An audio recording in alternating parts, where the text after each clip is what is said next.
تو جج صاحب نے کہا کہ شعیب شاہین صاحب جب ہم اپنی غلطی تسلیم کر رہے ہیں تو آپ کو اس میں کیا ہے، تو ہم سے غلطی ہوئی ہے۔ بہرحال تو میں سمجھتا ہوں کہ یہ اس عدالت کا بہت بڑا پن ہے کہ اس نے اپنی غلطی کو جو ہے وہ تسلیم کیا، اور ایسا بہت کم ہوتا ہے۔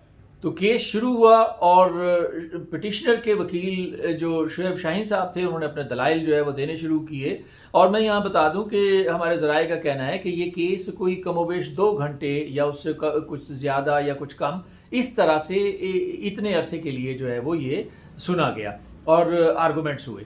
تو شعیب شاہین صاحب نے مختلف آرگومنٹس جو ہیں وہ کیے۔ اسی اسنا میں انہوں نے کہا کہ جی منسٹری کی طرف سے کون آیا ہے، تو منسٹری کی طرف سے ایک صاحب آئے ہوئے تھے۔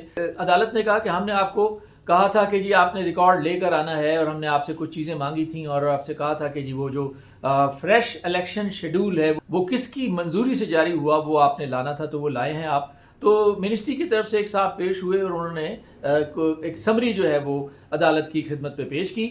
تو عدالت نے کہا کہ ہم نے آپ کو یہ نہیں کہا تھا کہ جی آپ، یہ تو سمری ہے، سمری تو ہم نے نہیں کہا تھا آپ کو، ہم نے کہا تھا کہ آپ وہ ڈاکومنٹس، اوریجنل ڈاکومنٹس لے کے آئیں۔ تو عدالت نے ان پہ برہمی کا اظہار کیا، تو کیوں نہیں آپ لے کر آئے؟ تو انہوں نے کہا کہ جی مجھے تو یہی دیا گیا ہے اور میں یہ لے کر آ گیا ہوں۔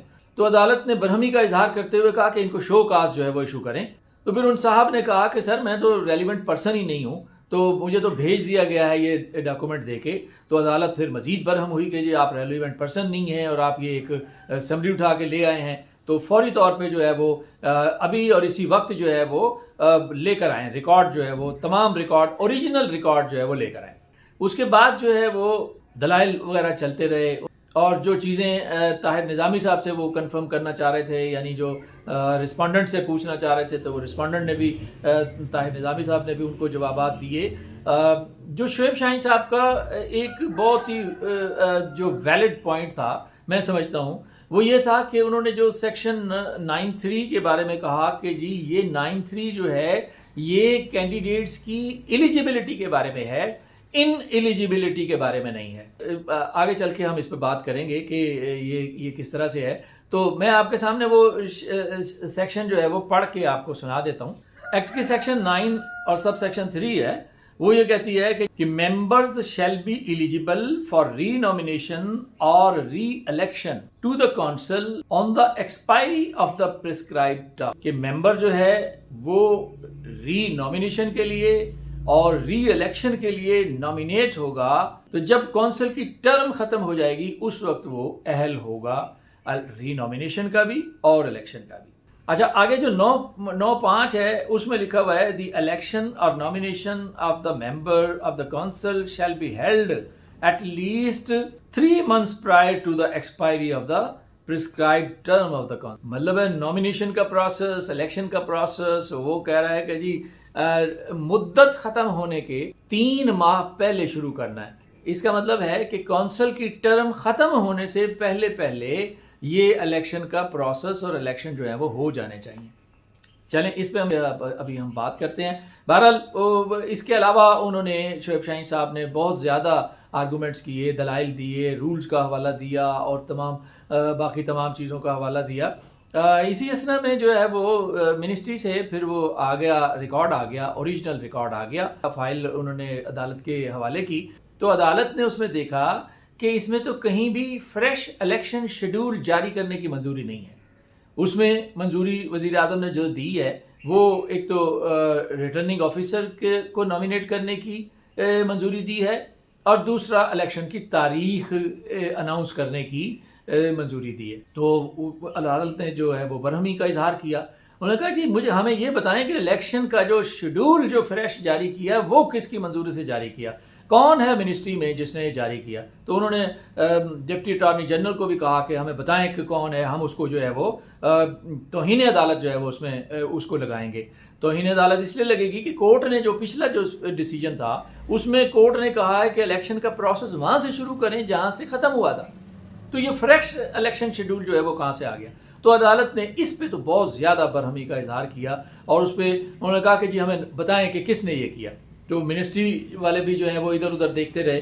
تو عدالت نے کہا کہ ہمیں اس کا نام بتائیں، ہم اس کے خلاف کنٹیمپٹ آف کورٹ کی جو ہے پروسیڈنگز وہ کریں گے۔ کوئی کسی نے نام جو ہے وہ نہیں بتایا اور ادھر ادھر وہ دیکھتے رہے۔ تو عدالت نے پھر کہا کہ ہم جو ہے وہ ایڈمنسٹریٹر کے خلاف پھر کر دیں. تو پھر رجسٹرار صاحب تھے, انہوں نے کہا کہ جی ان کا کیا قصور ہے بیچاروں کا, انہوں نے تو ان کا تو لینا دینا ہی کوئی نہیں ہے. اور میں بھی سمجھتا ہوں کہ جو ایڈمنسٹریٹر ہیں ان کا کیا لینا دینا ہے, ان کا اس سے الیکشن شیڈول سے تو زیرو تعلق بھی نہیں ہے. تو بہرحال یہ طے نہیں ہو سکا کہ کس کے خلاف جو ہے وہ کنٹیمپٹ آف کورٹ ہوگی, لیکن اتنا کلیئر ضرور ہو گیا کہ عدالت جو ہے وہ اس فریش الیکشن شیڈول کو نہیں مان رہی. آگے تو یہ فیصلہ آئے گا تو پتہ چلے گا.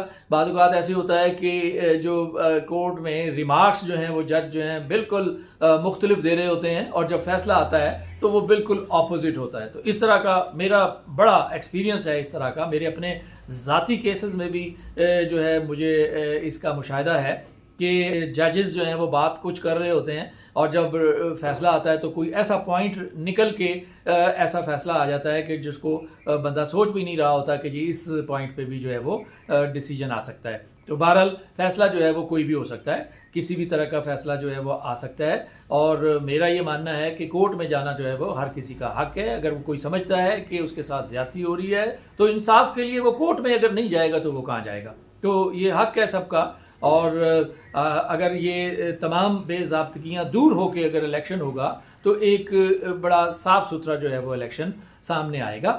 تو آئیے اب ہم دیکھ لیتے ہیں کہ جو یہ ایکٹ کی سیکشن 9(3) ہے اور 9(5) ہے, اس کی روح کیا ہے. یہ آج تک جو ہے وہ کسی نے اس پہ غور نہیں کیا. یہ پہلی مرتبہ ہے کہ یہ کوشچن جو ہے وہ ریز ہوا, اور میں یہ سمجھتا ہوں کہ یہ سب کی آنکھوں سے اوجھل رہا کام, یہ منسٹری کی آنکھوں سے اوجھل رہا, یہ ریٹرننگ آفیسر کی آنکھوں سے اوجھل رہا, یعنی جتنے بھی اب تک الیکشن ہوئے ہیں یہ تمام جو ہے وہ ان کی آنکھوں سے اوجھل رہا. ایکٹ جو ہے وہ صاف صاف یہ کہہ رہا ہے کہ جو ممبرز ایک مرتبہ الیکٹ ہو جائیں گے یا نامینیٹ ہو جائیں گے ایک ٹرم کے لیے, وہ دوسری ٹرم کے لیے ایلیجیبل نہیں ہوں گے. میں نے تو اس سے یہی اندازہ لگایا ہے کہ یہ جو ایکٹ ہے اس کے مطابق جو قانون ساز ہیں جنہوں نے یہ ایکٹ بنایا ہے, ان کی منشا یہ تھی کہ جو لوگ بھی کونسل میں آئیں وہ ایک ٹرم کے لیے آئیں, 5 سال کے لیے آئیں, وہ اپنا کام کریں, اور 5 سال کے لیے جو اگلی جو کونسل ہے اس میں ٹوٹل نئے لوگ آنے چاہیے. اور میں سمجھتا ہوں یہ بہت اچھی بات ہے. 5 سال کچھ لوگوں کو موقع مل جائے اور 5 سال کے بعد دوسرے لوگوں کو جو ہے وہ موقع ملنا چاہیے. قانون میں یہی ہے. تو یہ ایکٹ کی جو روح ہے وہ یہی ہے. وہ یہ کہہ رہا ہے 9(3) میں وہ کہہ رہا ہے کہ member shall be eligible for renomination اور reelection to the council on the expiry of the prescribed term.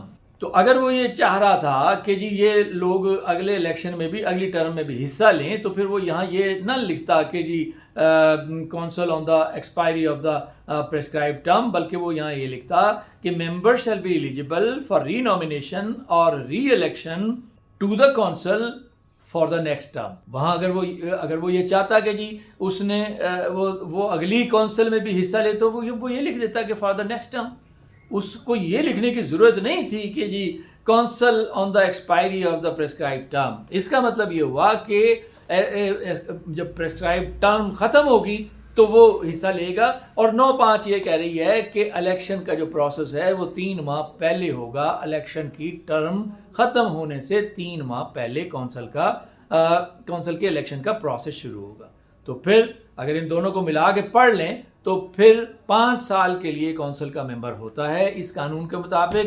اور وہ یہ نہیں ہے کہ وہ 5 سال اس کونسل میں بھی الیکشن میں آئے اور وہ نیکسٹ میں بھی ایلیجیبل ہو. تو میرا تو یہ ماننا ہے. اب دیکھیں فیصلہ کیا آتا ہے, اس میں کچھ بھی نہیں کہا جا سکتا. تو اب تک کے لیے اتنا ہی. آئندہ ولاگ تک مجھے اجازت دیجیے. اپنا اور اپنے ارد گرد رہنے والوں کا بہت سا خیال رکھیے گا. اللہ حافظ.